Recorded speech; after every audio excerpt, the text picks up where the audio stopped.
بسم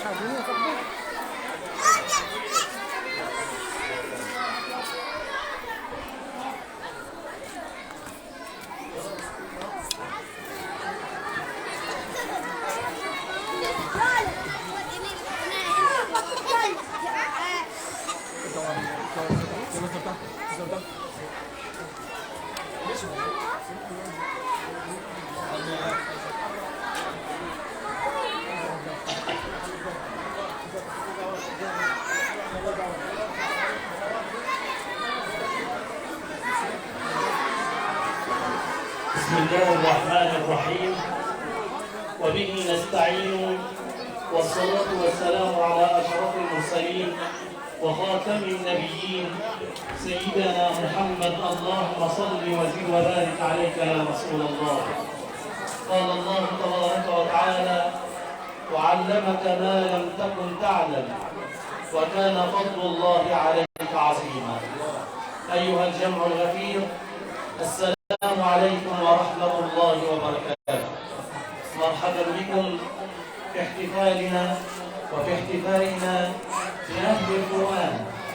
أهل القرآن هم أهل الله وخاصته في جمعية النهر الجاري بمجموعة التخرج التي سميت بمجموعة السيدة سمية بنت خياط رضي الله عنها وارضاها. فلتتفضل مشكورا هذه المجموعة إلى المنصة وأمام الناس، فليتفضلوا مشكورين مأجورين أهل القرآن بإذن الله.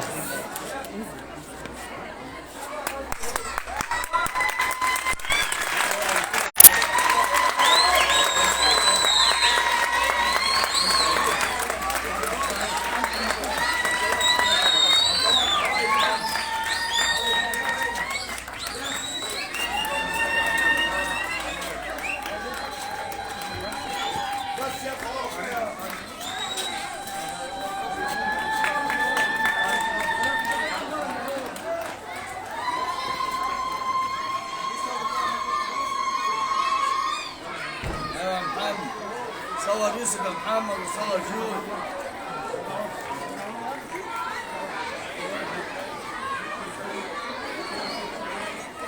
وخير بداية لهذا الاحتفال آيات بينات من الذكر الحكيم يتلوها علينا فضيلة الشيخ أحمد عبد الله درديري، فليتفضل مشكورا مأجورا.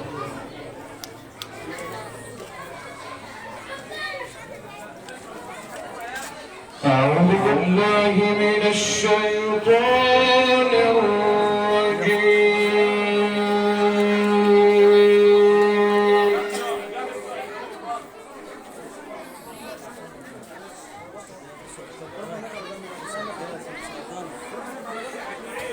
بسم الله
الذين لا يؤمنون بالآخرة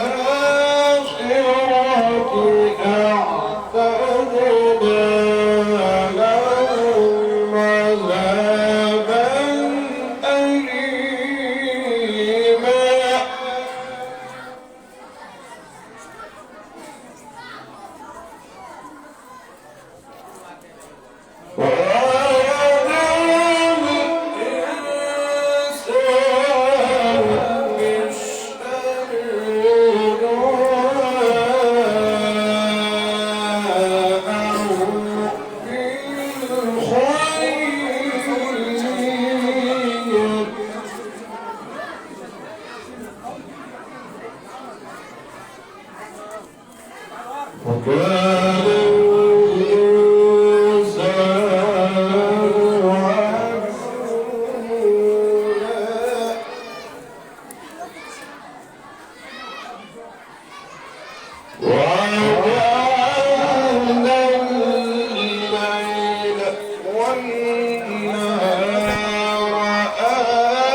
جزا الله الشيخ الجليل خير الجزاء على هذه القراءة النافعة من كتاب الله تبارك وتعالى. وقبل أن نكمل الحفل لو أكمل ممنوع منعا باتا للتصوير إلا صفحة البث، مفيش حد يصور. بس خلاص كده امنع بقى، خلص الكلام نزلت يا شيخ.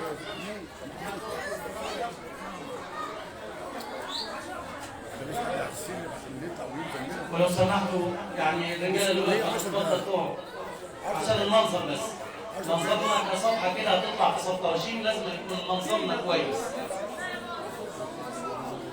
ولو ما حدش يتكلم قبل لورا. الهدوء بقى خليكم جدعان.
أرحب بالمنصة الكريمة كل واحد منهما أو منهم بصفته بمكانته بهيئته، فجزاهم الله تبارك وتعالى خير الجزاء على حضوره.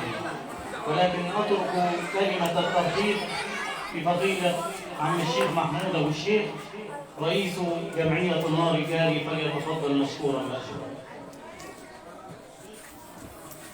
إن الحمد لله نحمده ونستعين به ونستهديه ونعوذ بالله من شرور أنفسنا وسيئات أعمالنا، إنه من يهديه الله فلا مضل له ومن يضلل فلن تجد له وليا مرشدا. ونصلي ونسلم على معلم الناس الخير، إمامنا وعظيمنا وقدوتنا صدق القلوب ودواؤها وعافية الأبدان وشفاؤها ونور الأبصار وضياؤها وقوت الأرواح وشرابها، محمد بن عبد الله بن عبد المطلب، صلوا عليه وسلموا تسليما. اللهم صل وسلم وزد وبارك عليه وعلى آله وأصحابه وأنصاره وأزواجه وأحبابه وأتباعه حق قدره ومقداره العظيم. ورضي الله تبارك وتعالى عمن تبعهم بإحسان ونهج نهجهم إلى يوم الدين. أما بعد، مرحبا بضيوفنا الكرام، وقد نزلتم أهلا وحللتم سهلا وتبوأتم من الجنة منزلا.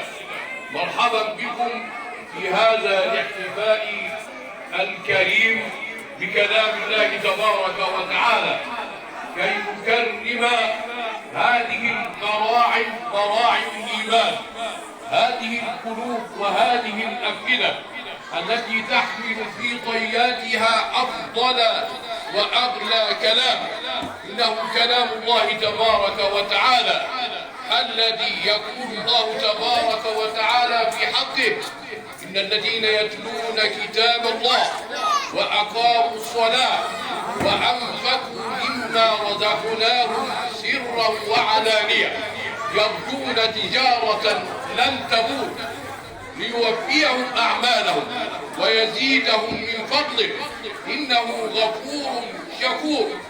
والذي أوحينا إليك من الكتاب والحق مصدقا لما بين يديه إن الله بعباده لخبير بصير. ثم أورثنا الكتاب الذين اصطفينا من عبادنا فمنهم ظالم لنفسه ومنهم مقتصد ومنهم سابق بالخير الخيرات بإذن الله. ذلك هو الفضل الكبير. حقا أنه أعظم كتاب. ما نحتفل ونحتفل به الآن هو أفضل شيء في الوجود كله، كيف لا؟ وقد أنزلت آياته البينات الواضحات وضوح الشمس في ربع النهار على أفضل مخلوق سيدنا محمد بن عبد الله صلوات ربي وتسليماته عليه وعلى آله وأصحابه أجمعين. إننا نكرم هؤلاء الأولاد وهؤلاء البنات الذين حملوا كتاب الله بين أضلعهم وفي قلوبهم وفي عقولهم كي ينشأوا نشأة صالحة كما يريد الله ورسوله صلى الله عليه وسلم. وحقا كما يقول الشاعر: وينشأ ناشئ الفتيان فينا على ما كان عوده أبوه. وقد عودوهم أهاليهم ومعلميهم من الرجال ومن النساء بارك الله فيهم على حفظ وإتمام كلام الله تبارك وتعالى. وقد جاء اليوم جاءوا هنا كي يأخذوا ثمرة حفظهم، جاءوا إلى هنا ونحن نفتخر ونحن نحسبهم أنهم من أفضل الناس، كيف لا؟ وقد قال صلوات ربي وسلامه عليه: خيركم من تعلم القرآن وعلمه. خيركم من تعلم القرآن وعلمه. فنحن نفرح ونحن نفتخر ونحن نحتسب ذلك كله عند الله تبارك وتعالى. لا أطيل عليكم، ولكننا ندعو الله تبارك وتعالى أن يبارك في هؤلاء الأولاد وفي هؤلاء البنات الذين يحملون أفضل كلام على وجه الأرض، بل كل إن شئت في السماوات وفي الأرض. نفتخر وندعو الله تبارك وتعالى أن يثبتهم وأن يكون باقي الأبناء وباقي الأولاد وباقي البنات أن يقتدوا بهم كما اقتدى الصحابة رضوان الله عليهم برسول الله صلى الله عليه وسلم. وحق لنا أن نقول كما قال صلى الله عليه وسلم: أصحابي كالنجوم بأيهم اهتديتم اهتديتم. فصلوات ربي وسلامه عليه، والسلام عليكم ورحمة الله وبركاته.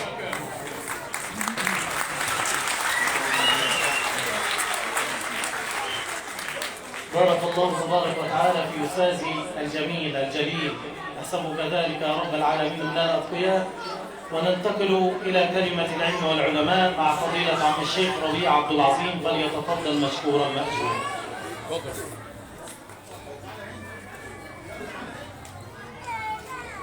بسم الله الرحمن الرحيم. الحمد لله رب العالمين، والعاقبة للمتقين ولا عدوان إلا على الظالمين. نحمدك يا ربنا حمد الشاكرين، ونثني عليك ثناء المؤمنين الموحدين الصابرين الشاكرين. يقول المولى تبارك وتعالى وهو أصدق القائلين: إن هذا القرآن يهدي للتي هي أقوم، ويبشر المؤمنين الذين يعملون الصالحات أن لهم أجرا كبيرا، وأن الذين لا يؤمنون بالآخرة أعتدنا لهم عذابا أليما. ونشهد أن لا إله إلا الله وحده لا شريك له، خلق الخلق بقدرته ودبر الأمر بحكمته، فلا راد لفضله ولا معقب لحكمه سبحانه وتعالى، وهو أحكم الحاكمين.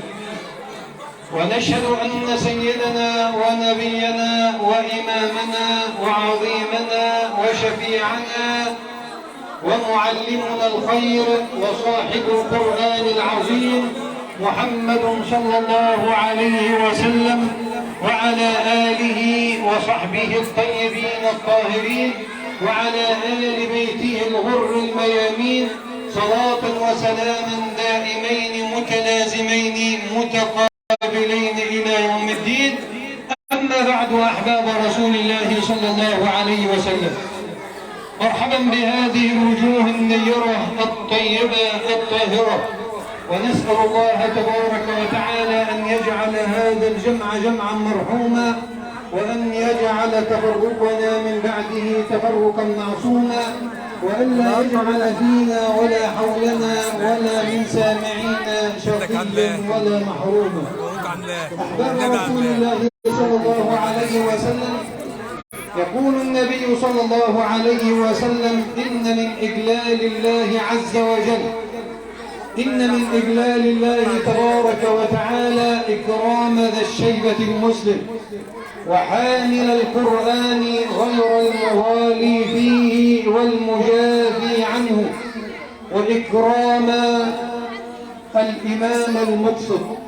ففي هذا الحديث النبوي الشريف علمنا رسول الله صلى الله عليه وسلم أن من إكرام المولى تبارك وتعالى، وواجب علينا إكرامه والإحسان إليه، أننا نكرم حملة القرآن وحفظة كتاب الله رب العالمين. كيف لا أحباب رسول الله صلى الله عليه وسلم، والله عز وجل أنزل هذا الكتاب من فوق 7 سماوات بواسطة جبريل عليه السلام على قلب محمد صلى الله عليه وسلم. والقرآن الكريم أحباب رسول الله صلى الله عليه وسلم ليس عبارة عن حروف ولا كلمات ولا آيات ولا صور ولا أحزاب ولا أجزاء، ولكن القرآن الكريم هو كلام رب العالمين الذي هو نور من نور، لأن كلام الله عز وجل ليس بحرف ولا بصوت، لأن الله عز وجل منزه عن المشابهة بالحوادث. فكلام الله عز وجل ما هو إلا نور من نور. الله عز وجل يقول في القرآن الكريم: زعم الذين كفروا أن لن يبعثوا، قل بلى وربي لتبعثن ثم لتنبؤن بما عملتم وذلك على الله يسير. فآمنوا بالله ورسوله والنور الذي أنزلنا والله بما تعملون خبير. ويقول الله عز وجل: الله نور السماوات والأرض، مثل نوره كمشكاة فيها مصباح، المصباح في الزجاجة كأنها كوكب دري يوقد من شجرة مباركة زيتونة لا شرقية ولا غربية يكاد زيتها يضيء ولو لم تمسسه نار، نور على نور يهدي الله لنوره من يشاء. ونور الله عز وجل الذي هو كلامه أنزله بواسطة جبريل الذي هو نور، لأن الملائكة ما هي إلا نور من نور الله عز وجل. ونزل هذا القرآن الذي هو نور بواسطة النور على قلب النور محمد صلى الله عليه وسلم، لأن الله عز وجل يقول: يا أهل الكتاب قد جاءكم رسولنا يبين لكم كثيرا مما كنتم تخفون من الكتاب ويعفو عن كثير، قد جاءكم من الله نور وكتاب مبين. فالنور المقصود به هو رسول الله صلى الله عليه وسلم. فالعبرة أحباب رسول الله صلى الله عليه وسلم في القرآن بتعليمه وتعلمه وحسن تدبره وحسن العمل به أحباب رسول الله صلى الله عليه وسلم. ومن فضائل القرآن أن الله تبارك وتعالى جعل بكل حرف من يقرأه حسنة. فالنبي صلى الله عليه وسلم قال: من قرأ حرفا من كتاب الله فله به حسنة. لا أقول ألف لام ميم حرف، ولكن ألف حرف ولام حرف وميم حرف. ومن فضائل كتاب الله عز وجل على أهل القرآن الذي قال عنه النبي صلى الله عليه وسلم: خيركم من تعلم القرآن وعلمه، أن القرآن يأتي شفيعا لأصحابه يوم القيامة. فالرسول صلى الله عليه وسلم يقول: اقرأوا القرآن فإنه يأتي شفيعا يوم القيامة. وعنه صلى الله عليه وسلم أنه قال: الصيام والقرآن يشفعان للعبد يوم القيامة. يقول الصيام: أي ربي منعته الطعام والشراب بالنهار فشفعني فيه. ويقول القرآن: أي ربي يا رب منعته النوم بالليل فشفعني فيه. فيقبل الله عز وجل شفاعة الصيام وشفاعة القرآن في أهل القرآن. وأهل القرآن أحباب رسول الله هم أهل الله عز وجل وخاصته. والنبي صلى الله عليه وسلم يقول: إن حامل القرآن مع الكرام السفرة البررة. وفي رواية عنه: الماهر بالقرآن، يعني الذي يحسن تلاوة القرآن وتدبر معانيه والعمل بأحكامه. إنه مع السفرة، يعني الملائكة الطيبين الأطهار سفراء الله عز وجل إذا انتشروا بالوحي، فإنهم مع السفرة الكرام البررة. والذي يقرأ القرآن ويتتعتع فيه وهو عليه شاق فله به أجران. أقول قولي هذا وأستغفر الله، وجزاكم الله عز وجل خيرا. والسلام عليكم ورحمة الله.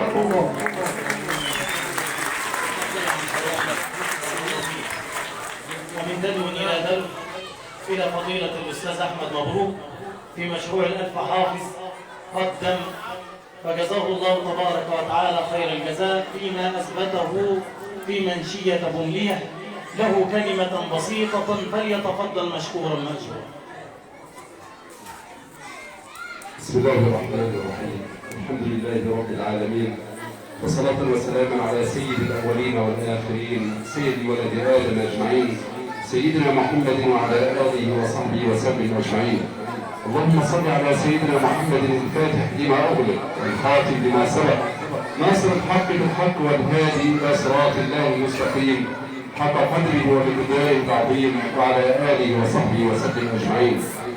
يا رب بالمصطفى بلغ مقاصدنا، واغفر لنا ما مضى يا واسع الكرم، واغفر إلهي لكل المسلمين هنا يتلون في المسجد الأقصى وفي الحرم بجاه من بيته في طيبة الحرم، واسمه قسم من أعظم القسم. ثم ما بعد، في عجالة، أولا عندما خرج هؤلاء الأبناء، هؤلاء الملائكة، عندما خرجوا أمامنا رأيتهم، تذكرت عندما حضرت إلى سفترشين منذ 40 عاما لتعلم في الأزهر. سفترشين كانت وما زالت منارة القرآن. إذا ذكر القرآن في أي مكان في الجمهورية تذكر سفترشين، إذا ذكر الأزهر تذكر سفترشين. ثم عندما حضرت إليها في سنة 1992 مدرسا، أيضا كانت مليئة بحفظة القرآن الكريم. والآن هؤلاء القائمون على هذه الجمعية المباركة يعيدون إلينا هذه المنارة. نسأل الله تبارك وتعالى أن يبارك فيها.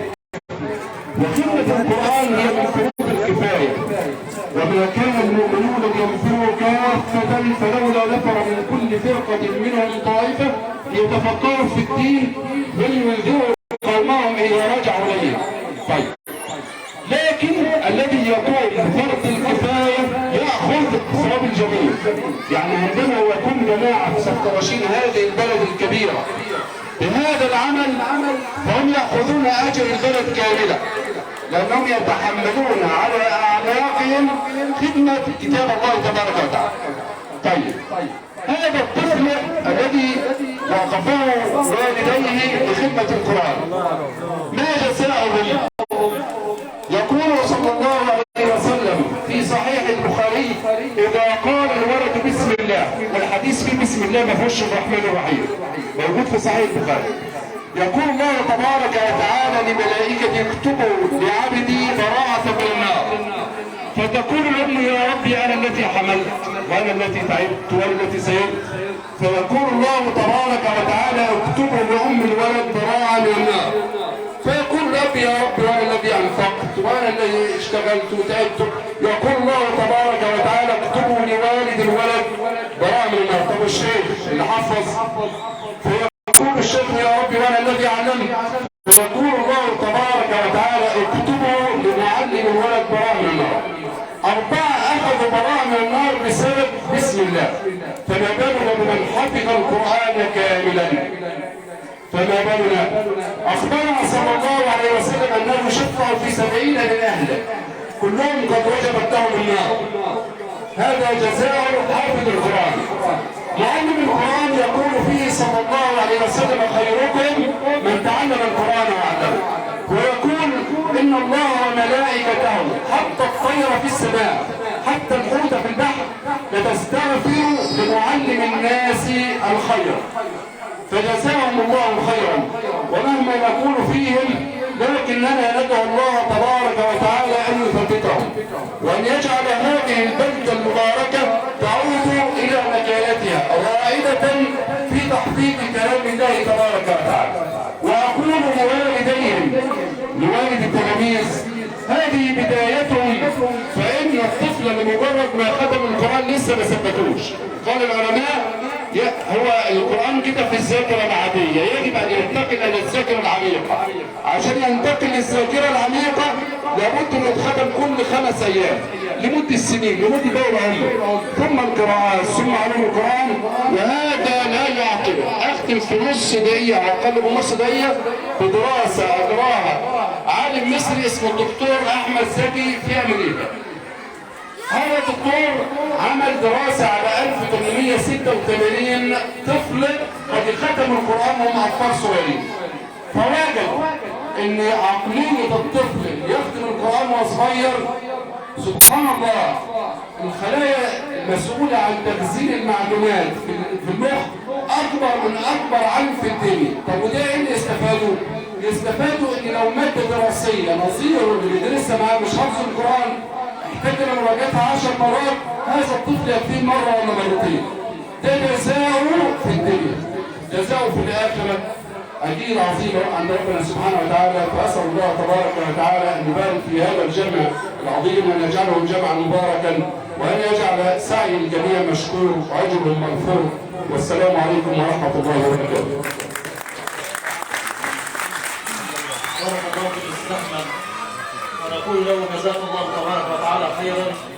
وهذه كانت كلمة عم الشيخ مجدي الذي تنازل عنها الأستاذ أحمد، فجزاهم الله تبارك وتعالى خير الجزاء. يعني قبل ما يتكلم أحد الضيوف يا ريت كل الأولاد اللي واقفة تطلع ورا خالص، ترجع ورا.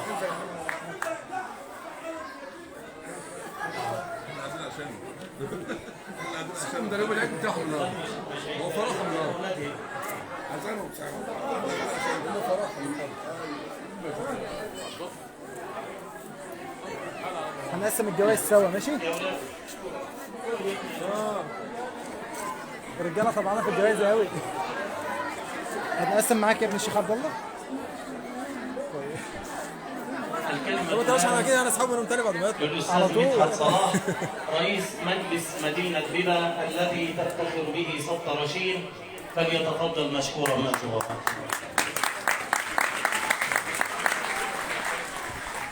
السلام عليكم. إن الحمد لله نحمده ونستعينه ونستهديه ونعوذ بالله من شرور انفسنا وسيئات اعمالنا. طبعا المجال مش مجالي، بس انا بشكر طبعا القائمين على الجمعيه وبشكر الاستاذ احمد مبروك طبعا على اساس المشروع الالف حافظ اللي فعلا حاجه تفتخر. وبقول له طبعا نشيد وبيحو صفة رشيد طبعا بلد واحده، بس صفة رشيد لها جاب الطولة في الازهر طبعا والازهر وحفظ القران الكريم.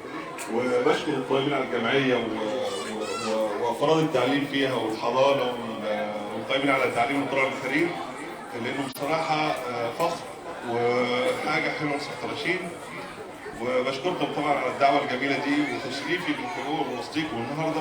بشكركم جميعا وشكرا للقائمين على الجمعيه وشكرا لجميع الحضور، متشكرين جدا.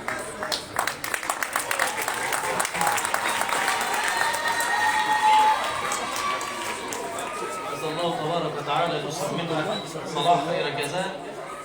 والآن إلى المستحقين للجوائز، إلى الذين أجلنا لهم في هذا المكان لكي نحتفل به، إلى هؤلاء الأبرار، إلى حفظة القرآن الذين شرفوا بحمل القرآن، والذين تعطروا بآيات الله تبارك وتعالى، والذين نورت قلوبهم وأفئدتهم بكلام ربنا عز وجل، إلى تكريمهم الآن وهم 17 حافظا للقرآن الكريم. كانوا في مجموعة واحدة تدعى وتسمى مجموعة السيدة سمية بنت خياط، أول شهيدة في الإسلام، فسميناها بهذا الاسم. وهناك مجموعات أخريات غير هذه المجموعة سميناها بأسماء صحابة رسول الله صلى الله عليه وسلم. وما زال العمل مستمر وسيستمر بإذن الله تبارك وتعالى في تخريج حفظة القرآن. أنا نادي كده على الأسماء، كل واحدة تسمع اسمها أو كل حافظ يسمع اسمه يتفضل مشكورا مأجورا بإذن الله تبارك وتعالى. خدها ودي حطها في جيبك. تعالى كده عشان نصورهم. على الجنب انت، على الجنب عشان هم طالعين.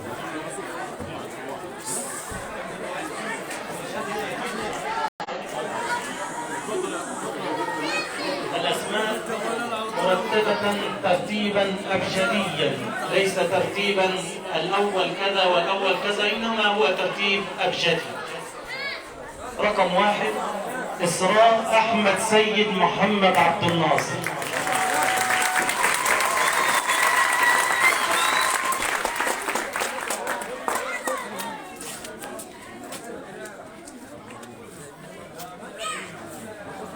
رقم 2 إسراء أحمد عبدين فهمي.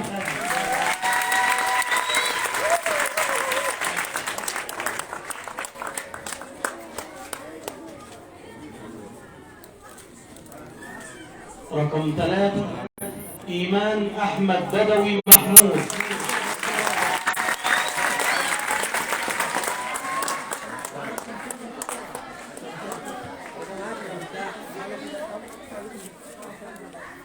رقم 4 حبيبة أحمد مختار محمد.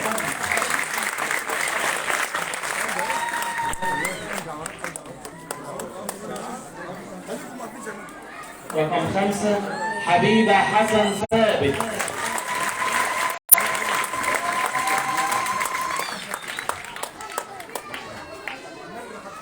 رقم 6 حبيبة محمد طه عبد الله.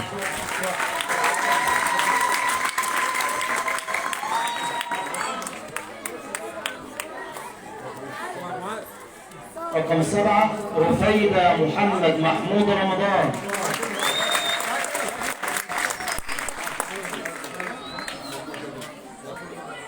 رقم 8 زينب حسن عبد الخالق عبود.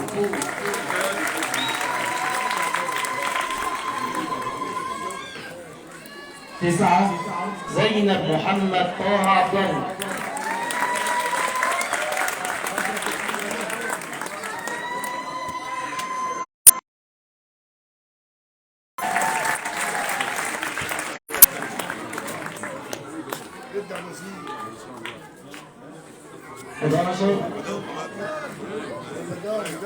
علا عبد الله طه عبد الله.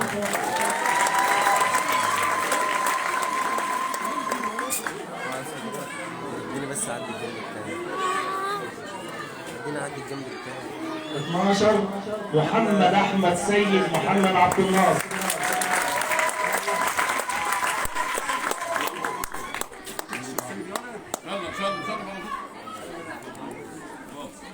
13 محمد عبد الله طه عبد الله.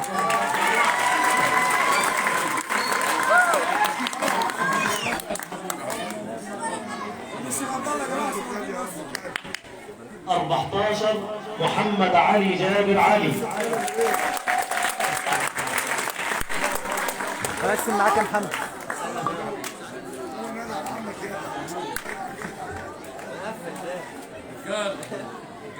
15 منة الله أحمد محمد عبد الستار.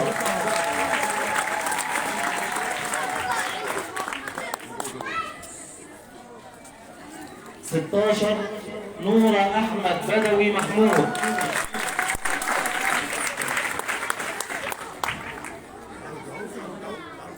17 هويدا جمال عبد الستار حسن.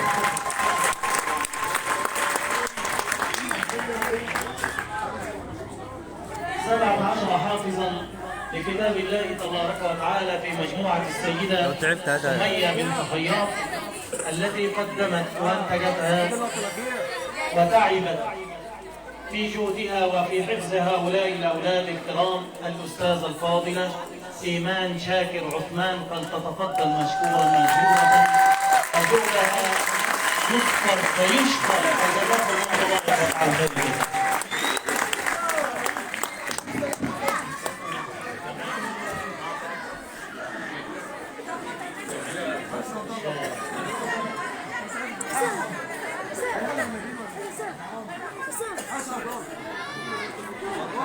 هدية الجمعية لك وهدية الأولاد بالنيابة عنهم.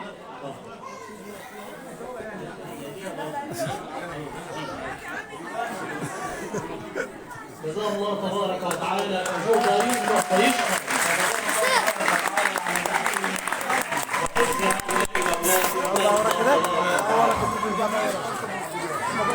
ولكن هناك معلمة أخرى تعبت مع هؤلاء الأولاد أيضا إشرافا وعناية وحفظا أيضا، الأستاذة إيمان فتحي أحمد، فلتتفضل مشكورا.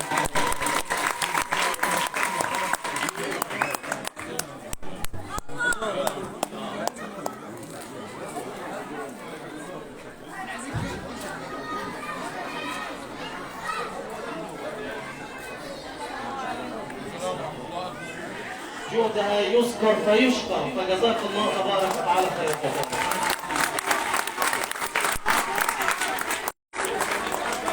الآن بهدوء نجلس كده بهدوء ونسمع دعاء ختم القرآن لهؤلاء الأولاد. حفظت القرآن يختمون القرآن بصوت واحد بإذن الله تبارك وتعالى، فليتفضلوا مشكورين ماجورين.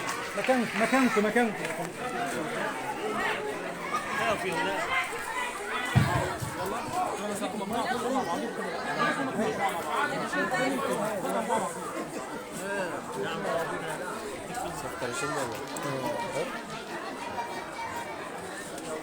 يلا.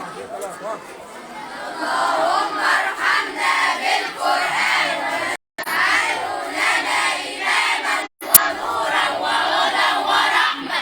اللهم ذكرنا منه ما نسينا وعلمنا منه ما جهلنا وارزقنا تلاوته آناء الليل وأطراف النهار واجعله لنا واحد بس يتكلم يا رب العالمين.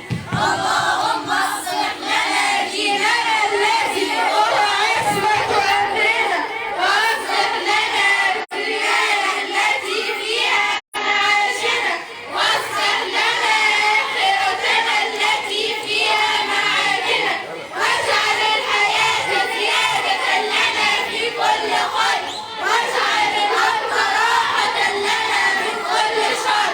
اللهم اجعل خير عمرنا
الأمور كلها وأجرنا من خزي الدنيا وعذاب الآخرة. اللهم أصلح لنا من خشيتك ما تحول به بيننا وبين معصيتك، ومن طاعتك ما تبلغنا به جنتك، ومن اليقين ما تهون به علينا مصائب الدنيا، ومتعنا بأسماعنا وأبصارنا وقوتنا ما أحييتنا، واجعله الوارث منا، واجعل ثارنا على من ظلمنا، وانصرنا على من عادانا، ولا تجعل مصيبتنا في ديننا، ولا تجعل الدنيا أكبر همنا ولا مبلغ علمنا، ولا تسلط علينا من لا يرحمنا. اللهم لا تدع لنا ذنبا إلا غفرته، ولا هما إلا فرجته، ولا دينا إلا قضيته، ولا حاجة من حوائج الدنيا والآخرة إلا قضيتها يا أرحم الراحمين. ربنا آتنا في الدنيا حسنة وفي الآخرة حسنة وقنا عذاب النار. وصلى الله على نبينا محمد وعلى آله وأصحابه وسلم تسليما كثيرا.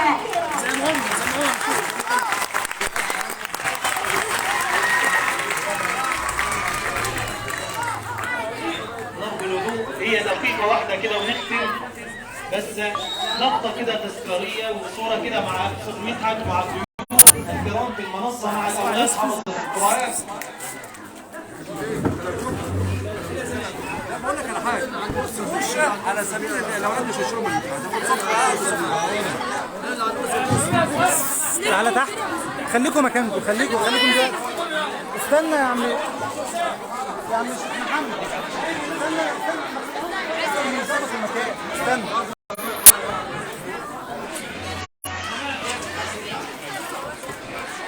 مين هيقسم معايا الجايزه بتاعتي؟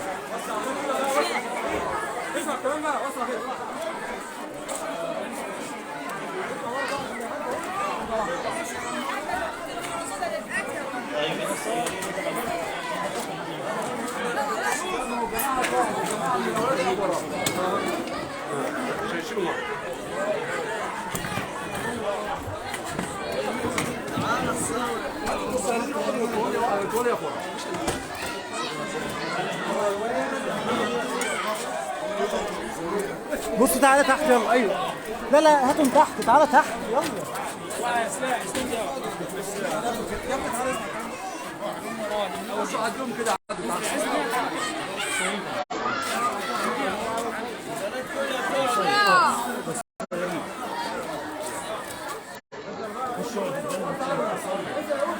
عدي يا محمد، تعالى من هنا، تعالى من هنا.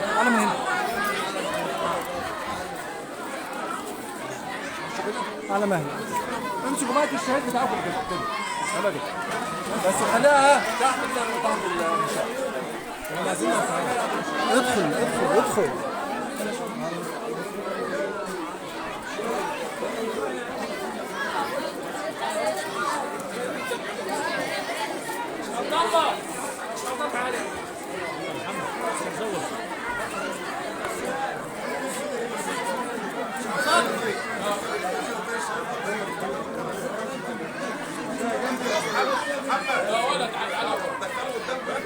تعالى.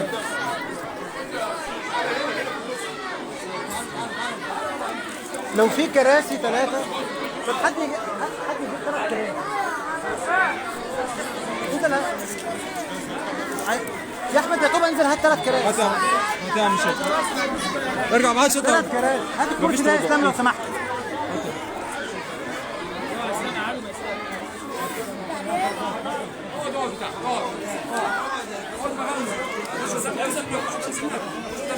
ده تعالى. هو كده يتحول وراه.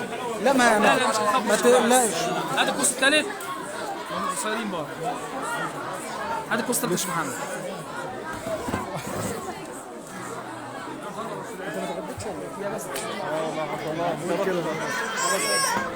طب نرجع ورا عشان نعرف نصور. نرجع ورا لو سمحت. انزل يا عسل، ارجع ولا بقى ورا. بس خلاص ارجع بقى ورا، وانت عارف يا شكلي، بقى خدي مني الموبايل.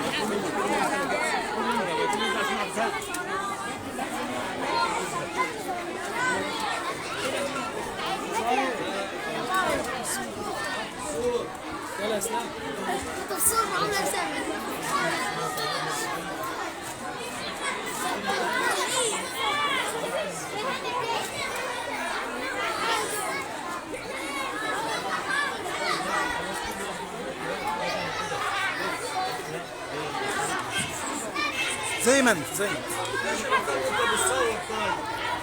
دي بتاع الشيخ عبد الله. اتفضل يا شيخ عبد الله.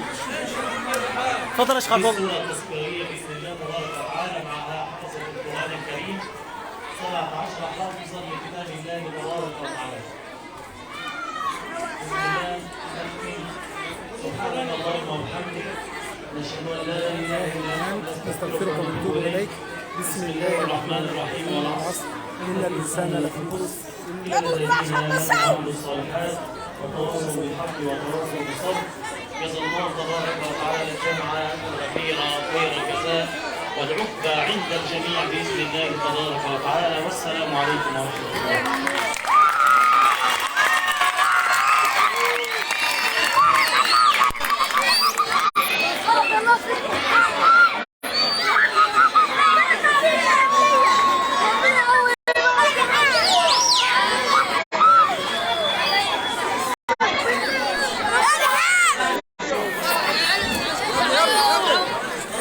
ارجع ورا.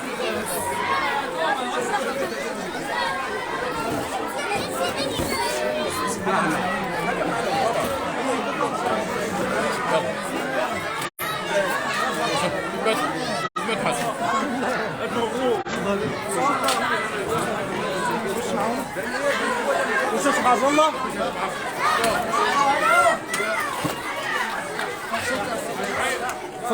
من خلال صفحة أخبار صفطرشين العين بتوجه أنا إسلام أحمد بخالص الشكر لجمعية النهر الجاري متمثلة في الشيخ محمود والشيخ عبد الله والشيخ محمد مصطفى طلب والأستاذ محمود أبو نادي، لكن هو مش موجود في الكادر، فجزاهم الله كل خير على عملهم وبارك الله فيهم ونفع بهم ويسر لهم وجعل الله كل هذا في ميزان حسناتهم.